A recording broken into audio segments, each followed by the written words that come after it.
Hi, this is the a16z podcast. This is Chris Dixon. I'm here today with Blake Masters, who's the co-author of a new book called 0 to 1, and his co-author is Peter Thiel. And this came out of a class Peter taught at Stanford, which Blake wrote about and or blogged about rather, and it became very popular. I know I read it all, and I think blogged about it and tweeted about it. So it's great to have you. Thanks for having me. So let's just talk about some of the big themes of the book. I know there's sort of competition, monopolies versus commodities. It's one big theme. There's this idea of sort of having a secret for your startup idea. There's the idea of sort of power laws existing as, in venture capital and startups. Maybe can you kind of explain some of these ideas? Yeah, the biggest macro theme in the book is the distinction that we draw between technology and globalization. So 0 to 1, the title of the book, that's the shorthand for going from nothing and creating something, going from 0 to 1. And that's the single word for that we say is technology. In contrast, you have 1 to N, copying something that already works. That's globalization. And so the whole book is a call to do new things on the theory that technology is not just gadgets. It's not just nice to haves that could make the future better.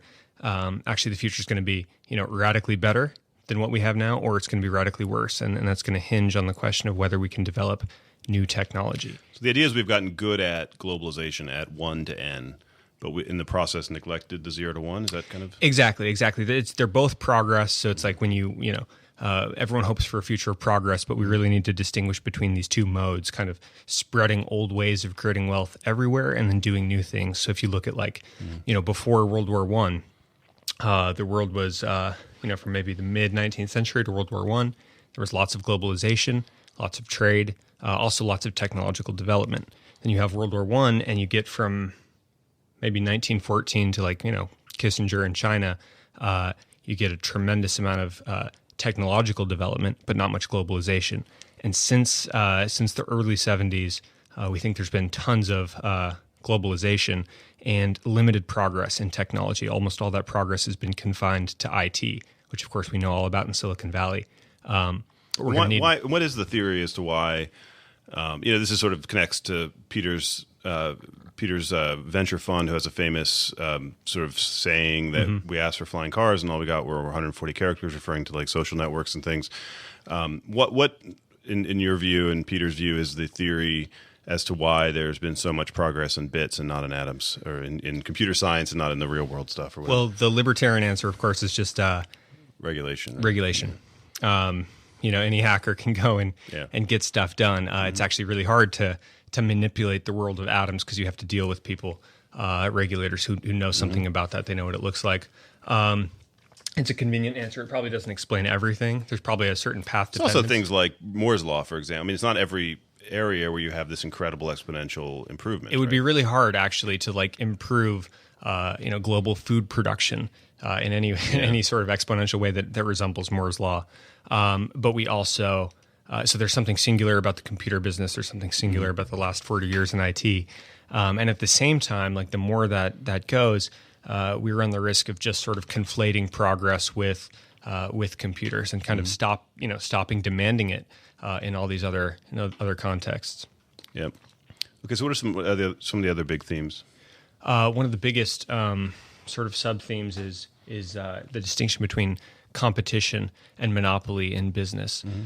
So kind of Americans mythologize competition. We really, really like it. We sort of conflate it with free market capitalism and political discussions. And so politicians come out and say, I'm all in favor of competition. But the theory on this is actually competition is distracting in business. In a perfectly competitive business, sort of in Econ 101 textbooks, competition means that nobody makes any economic profit. Your profits are competed away. You're a homogenous supplier of goods. Actually, the most successful businesses make a lot of money, and they do that by doing something that no one else can do. It's funny because Michael Porter, the Harvard strategist, says strategy is the art and science of making your industry less competitive and therefore higher profit margins, right? Right. I mean, they're in. You're right. I agree. They're in direct opposition, right? Competition and margins. And it's interesting. So yeah, a lot of what we say in the book, it's not always novel ideas, but sometimes it's just what we think is like a useful rhetorical shift. Sure, yeah. So Porter talks a lot about competitive edges. Yeah. You know, what's your competitive edge? But even that bias, there's a linguistic bias there.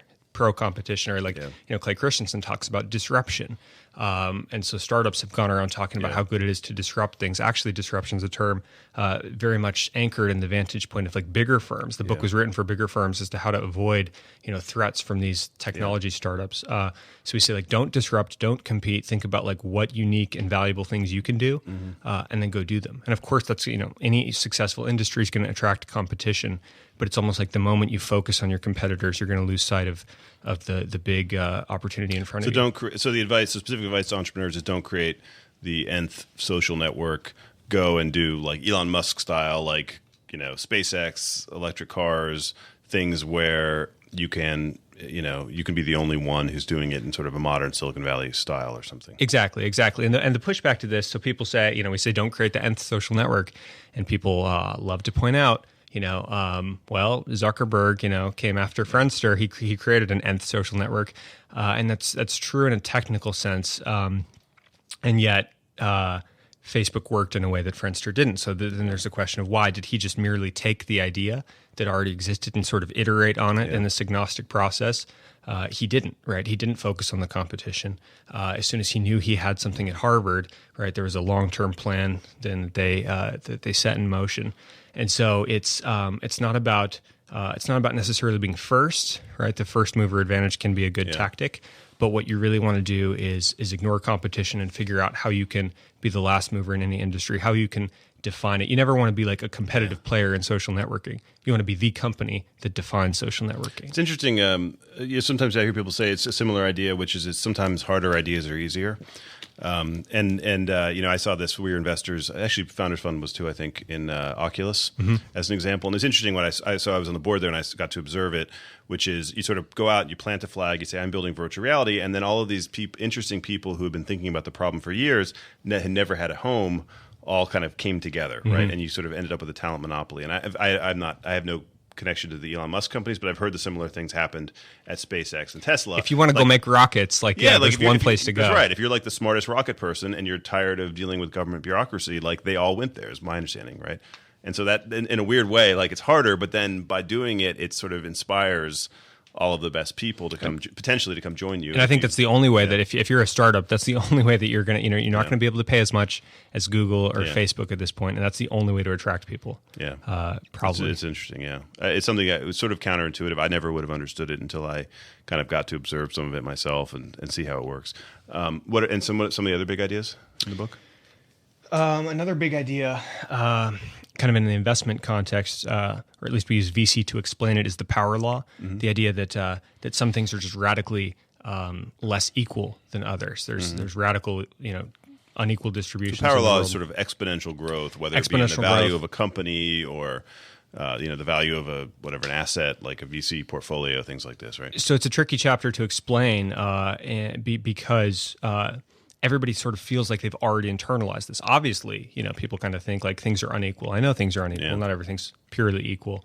But the claim is just like however unequal you think things are, it can actually be much more stark than that.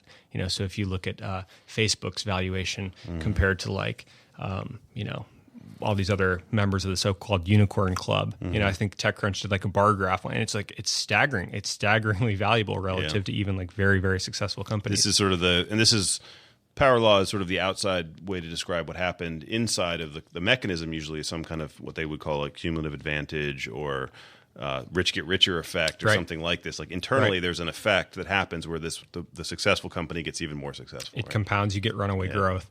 And so the idea is we think it's sort of universally applicable outside the investment context. So many decisions you face in life appear to be equal. Should I stay in Silicon Valley or should I move home to live with my parents after college? It'd be sort of nice to be at home. Maybe things really are equal a lot of the times, but I think the power law is a useful device because if you know it exists, merely sort of injecting that possibility that things could be radically unequal into your thinking is going to help you kind of think about everything from an outsider's perspective, and hopefully you can stumble on the really valuable It's path. very hard to think that way, though, right? I mean, isn't there? It's sort of like you're trained in so many other contexts to think of things in kind of this linear, like, let me do the thing that's more prudent as opposed to let me do this thing that has, like, just to give you an example, like, I think the basic mistake that entrepreneurs make when they're pitching VCs is they kind of pitch that they're likely to succeed as opposed to pitching that there's a small chance they'll be mega successful. Totally. Right? Which is sort of counterintuitive. Like, Yeah. of course you're going to walk in and say this is going to succeed, right? Yeah, it doesn't As feel good to opposed say we'll probably fail, but right. on the 10% chance we don't.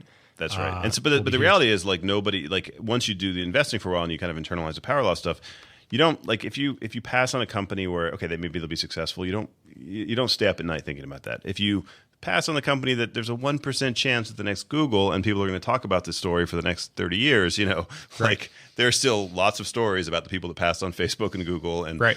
That's what bothers you, right? Right. And so flipping it around, the entrepreneur wants to pitch that little possibility that it's going to be the next big thing. Exactly. Yeah, it's incredibly unintuitive. Yeah. As a mode of thinking. I mean, you see this every day as a professional investor, and even in that context, it's probably still hard. So for like the non-investment professional, I think it's just like staggeringly hard. But the idea behind that chapter is just to remind people that these sort of distributions exist. If you don't see them every day, it's because you're not looking for them, not because they don't exist. And so another big idea is this idea of secrets, right? Can you talk about that? Yeah. So people have talked about this. A lot of people say, like, what's your edge? What's your competitive advantage? Again, to go back to Porter a little bit, similar concept, just reframed. I think when you ask what a competitive edge is, you can get like myopically focused on what other people are doing and how you're a little bit different, and maybe some sort of like micro truth that that they don't. When you come out and declare that, like, hey, secrets exist and every great business is built on a secret, I think it just shifts the conversation towards a more, taking a more ambitious tilt. So the idea is there are hard truths out there. We can find them, but they're not easy. There's what's an example? An example we give in the book is Andrew Wiles proving Fermat's last theorem.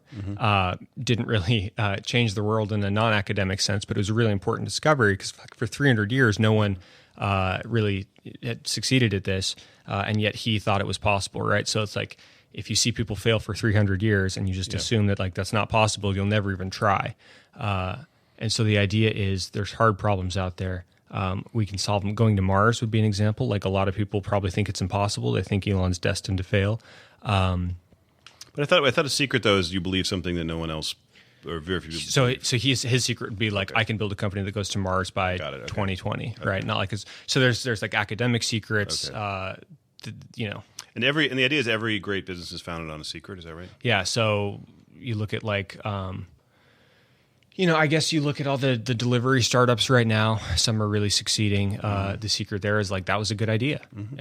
Didn't work in the 90s for all these reasons, but, like, that's a good idea. And then the secret is, like, now it's a good idea and you can make the logistics work. How do you get a secret if you're an entrepreneur? Well, you have to be. I think you sort of have to be weird, and you have to be, like, looking. You have to be looking for secrets, and you have to be sort of a strange person, because the average person does not do that. It's much. All of society basically runs on convention, right? Like, you have to interact with other people in all these conventional ways, and that can sound like pejorative just because we don't like the word conventional, but actually that's how society runs. It's how it functions. But how it moves forward, I think, is when the small minority of people who are sort of strange enough and interesting enough to look for secrets actually care to and find it. So it's like we say that every company is a conspiracy to change the world, and, like, when you bring someone on, you can recruit someone if you can successfully convince them that your secret is valuable and that you can pull it off. Yeah, I agree. I think it's a really fascinating idea. I think of it as sort of, there's different classes of secrets. There's like academic, like you might have a computer science thesis, a secret. You might have gone, whatever, you did a PhD at Stanford and you now have a secret that networking can be done through software, not hardware, or something like this, right? And then there could be maybe like cultural secrets, like maybe Airbnb, arguably, like it's that this generation wants to go and explore the world and sleep on each other's couches, and it's just different, right? Yep. So I sort of think of it as like there's like, and then maybe there's an industry secret. Like, I worked in fashion for 10 years, and I have this deep insight. I don't know. I think it's a really interesting idea, and I actually use it as a way, like, on a first meeting. My view is, as a VC, you can't really evaluate somebody's idea if it's a good idea in 30 minutes, an hour, or whatever. And that instead you kind of look for things like, does this person have a plausible background to have earned a secret?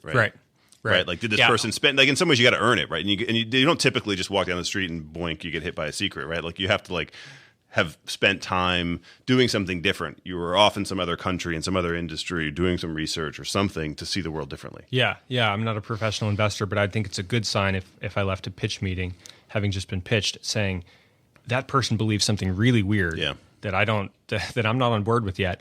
But man, they really believe it, Because you also, like, part of the story in a startup has to be why hasn't Apple, I want to build a phone that has better battery life. Well, great. Well, so does everybody. Like, and they have tens of billions of dollars. Are you really going to do it better? Versus a secret, which is, hey, this is why everyone overlooked it. Yeah, the way we open the book is with what Peter calls his contrarian question: what valuable truth does no one agree with you on? Which he says he likes to ask as an interview question. Question. Yeah. So you hear some funny answers, but it's actually really tough. The business. So what valuable truth do you believe that no one agrees with? Well, and then here's the whole catch. Paul Graham has an essay. What you're not allowed to say or what you can't say. I see. So you have to be careful. So you have certain beliefs which you think are things you can't say. Well, probably everyone should, because if you some like libertarian political thing or something. Sure. I mean, everyone should, because if you're comfortable telling, like, everything you know or think to be true on a podcast, then it actually literally means, like, you have purely conventional beliefs. Yeah. What would be my quick answer? Do you have any socially acceptable socially acceptable answer? Come on, I can't be the first person who has this. No, it just shows it's a tricky question. Tough question. Yeah. I think Silicon Valley is, like, really culturally important. I think a lot of people would agree with that. So maybe it's a bad answer because it violates the presumption that no one agrees with it. But I think it's going to be a lot more important in the future.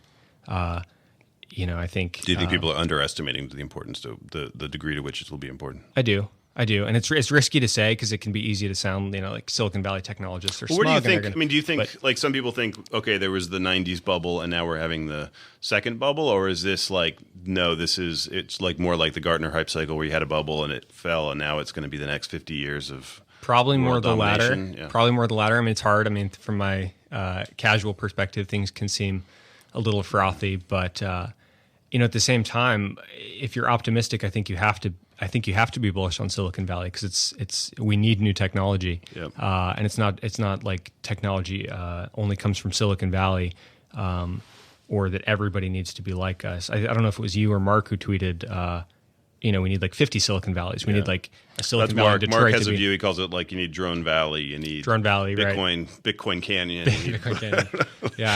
Which is all these versions, but well, I think, and his point is, though, that you need to get it. Don't try to go head to head against Silicon Valley on operating systems or something, right? Like, go differentiate yourself, including, I think he agrees with your kind of regulatory view that, like, including through regulatory changes, right? Like, if San Francisco is not going to be friendly to drones, maybe Utah can be or something, and that can give them some edge, especially as we apparently are moving into an era in which we're more about atoms and bits. Right. So I'm incredibly bullish on technology because I think we have to be if we're going to have any good future at all. It's almost unbearable to contemplate, being bearish on it. All right. Well, awesome. Well, congratulations on the book. I have to say, like, I think there's probably only a handful of business books worth reading, and this is definitely one of them. So everyone who's interested in technology and startups should definitely read it. So appreciate it. Thank you. Thanks.